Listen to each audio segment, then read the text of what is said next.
Everyone, good evening. आज हम जिस विषय पर चर्चा करने जा रहे हैं वो ईसा पूर्व 6वीं शताब्दी के कुछ धार्मिक आंदोलन हैं।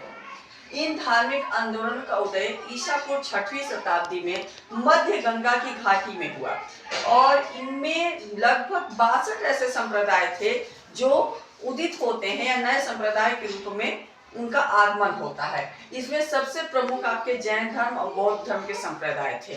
हम आज जिस विषय में चर्चा करने जा रहे हैं वो है बौद्ध धर्म। बौद्ध धर्म के प्रवर्तक महात्मा बुद्ध थे, जिनका जन्म 563 ईसा पूर्व में नेपाल की तराइन में हुआ था, कपिलवस्तु लुम्बिनी नामक गांव में। ये शाक्य, इनके पूर्वज या इनके पिताजी जो थे वो शाक्य क्षत्रिय थे, जिनको हम शाक्य वंशज कह सकते हैं। इनकी माता का नाम महामाया था, पिता का नाम शुद्धोदन था। इनका पालन पोषण इनकी मौसी प्रजापति गौतमी ने किया था, क्योंकि महात्मा बुद्ध की महामाया जो माता जी थी उनकी मृत्यु उनके जन्म के 7वें दिन हो गया था, इसलिए इनका पालन पोषण इनकी मौसी प्रजापति ने किया था। इनका विवाह 16 वर्ष की अवस्था में यशोधरा नामक एक कन्या से हुआ था। यशोधरा और महात्मा बुद्ध दोनों की एक संतान थी जिसका नाम राहुल था।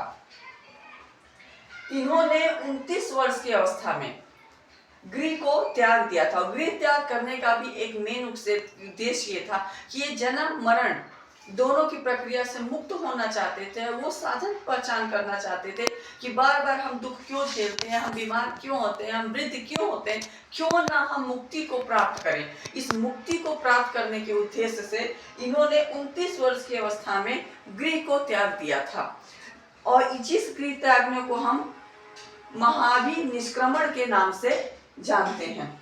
35 वर्ष की अवस्था में इनको ज्ञान की प्राप्ति हुई थी और ज्ञान की प्राप्ति सारनाथ नामक स्थान पे इन्होंने सर्वप्रथम अपने शूद्र शिष्यों को, और एक वेश्या थी उसको इन्होंने ज्ञान दिया था। 483 ईसा पूर्व में 80 वर्ष की अवस्था में इनको महानिवारण की प्राप्ति होती है। महानिवारण अर्थात ये मृत्यु को प्राप्त होते हैं। महात्मा बुद्ध की ये जीवनी है जिसे मैंने आपको संक्षिप्त रूप में बताया। हम इस धार्मिक आंदोलन के सेकेंड पार्ट में इनकी शिक्षाओं के विषय में, इनके ज्ञान के विषय में जानेंगे। तब तक के लिए धन्यवाद।